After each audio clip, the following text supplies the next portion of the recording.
ಹೇ everyone, Lalbagh entrance ಇಂದಾನೆ coleus ಗಿಡಗಳನ್ನ ಉದ್ದಕ್ಕೂ ಜೋಡಿಸಿಟ್ಟಿದ್ದಾರೆ. ಲಾಲ್ಬಾಗ್ ಫ್ಲವರ್ ಶೋಗೋಸ್ಕರ ಸುಮಾರು ಟೈಮಿಂದ ತಯಾರಿ ನಡೀತಾ ಇತ್ತು.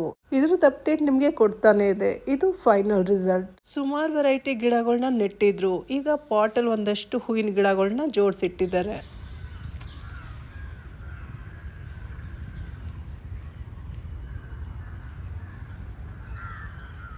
ಮರದಲ್ಲಿ ಸೀಡ್ಸ್ ಎಲ್ಲ ರೆಡಿ ಆಗ್ತಾ ಇದೆಯಲ್ಲ, ಅದು ಗಿಣಿಗೆ ತುಂಬಾನೇ ಇಷ್ಟ. ಇಲ್ಲಿ ಬಂದಾಗೆಲ್ಲ ಇದು ನೋಡಕ್ ಸಿಗುತ್ತೆ. ಒಮ್ಮೊಮ್ಮೆ ಗಿಣಿ ಕಾಣಿಸ್ಕೊಳ್ಳೋದೇ ಇಲ್ಲ, ಯಾಕಂದ್ರೆ ಎಲೆಗಳೆಲ್ಲ ಹಸಿರು, ಸುತ್ತಲೂ ಹಸಿರು, ಮಧ್ಯದಲ್ಲಿ ಇದು ಬಚ್ಚಿಕೊಂಡಿರುತ್ತೆ. ನೋಡೋಕ್ಕೆ ಒಂಥರ ಖುಷಿ ಆಗುತ್ತೆ. ಲಾಲ್ಬಾಗ್ನಲ್ಲೇ ಅಲ್ಲಲ್ಲೇ ಫ್ಲವರ್ ಅರೇಂಜ್ಮೆಂಟ್ ಮಾಡಿದ್ದಾರೆ. ಫೋಟೋಸ್ ಎಲ್ಲ ತಗೊಳಕ್ ತುಂಬಾನೇ ಚೆನ್ನಾಗಿರುತ್ತೆ. ಈ ಜಾಗದಲ್ಲಿ ಯಾವಾಗಲೂ ಚೆಂಡು ಹೂವು ಜೋಡಿಸಿರೋರು. ಗ್ರೀನ್ ಗ್ರಾಸ್, ಯೆಲ್ಲೋ ಫ್ಲವರ್ಸ್ ಎಲ್ಲ ಕಾಂಬಿನೇಷನ್ ಸಖತ್ತಾಗಿರೋದು. ಈಗ ಮಾಡಿರೋ ಅಂಥ ಅರೇಂಜ್ಮೆಂಟ್ ನನಗಂತೂ ನಿಜವಾಗ್ಲೂ ಇಷ್ಟ ಆಗಲಿಲ್ಲ. ಈ ಜಾಗ ತುಂಬ ಚೆನ್ನಾಗಿ ಡೆಕೋರೇಟ್ ಮಾಡಿದ್ದಾರೆ.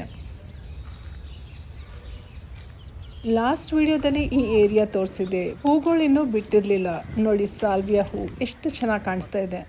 ಸುಮಾರು ನರ್ಸರಿಯಿಂದ ಗಿಡಗಳೆಲ್ಲ ತಂದು ಜೋಡಿಸಿದ್ದಾರೆ. ಇದು ಪಿಕ್ಚರ್ ಪ್ಲಾಂಟ್. ಇದೆಲ್ಲ ಸೇಲ್ಗಿಟ್ಟಿರೋದು, ಬಟ್ ಸಖತ್ ಕಾಸ್ಟ್ಲಿ.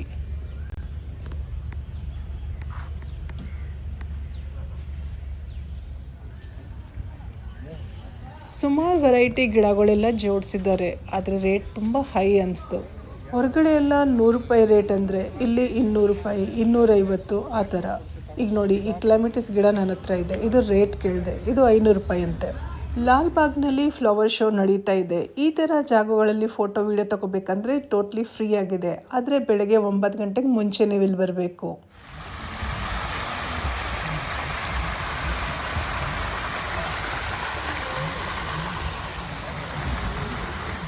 ಈ ವರ್ಷ ನೀವು ಜಾಗದಲ್ಲಿ ಹೂಗಳು ಕಾಣಿಸ್ತಾ ಇಲ್ಲ.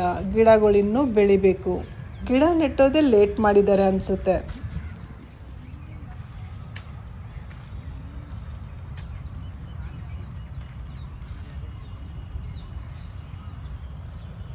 ಇಲ್ಲೂ ಹೂಗಳು ಬಿಟ್ಟಿಲ್ಲ ನೋಡಿ. ಸೂರ್ಯಕಾಂತಿ ಹೂ ಬಿಡಬೇಕಿತ್ತು. ಈ ಜಾಗದಲ್ಲಿ ಯಾವಾಗಲೂ ರಾಶಿ ರಾಶಿ ಹೂಗಳಿರೋದು. ಈ ವರ್ಷನೇ ಇಲ್ಲ. ಕೇಸರಿ, ಬಿಳಿ, ಹಸಿರು, ನಮ್ಮ ರಾಷ್ಟ್ರೀಯ ಧ್ವಜದಲ್ಲಿ ಇರೋವಂಥ ಬಣ್ಣಗಳೆಲ್ಲ ನಮ್ಮ ತಾರಸಿ ತೋಟದಲ್ಲೇ ಇವೆ. ನಾಳೆ ಫ್ರೀ ಆಗಿದ್ದರೆ ಲಾಲ್ಬಾಗ್ಗೆ ಹೋಗಿ ಬನ್ನಿ. ವಾಕ್ ಮಾಡ್ದಂಗೂ ಆಗುತ್ತೆ, ಫ್ಲವರ್ ಶೋ ನೋಡ್ದಂಗೂ ಆಗುತ್ತೆ.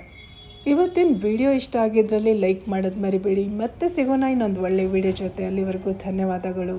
Thank you. ನಮಸ್ಕಾರ.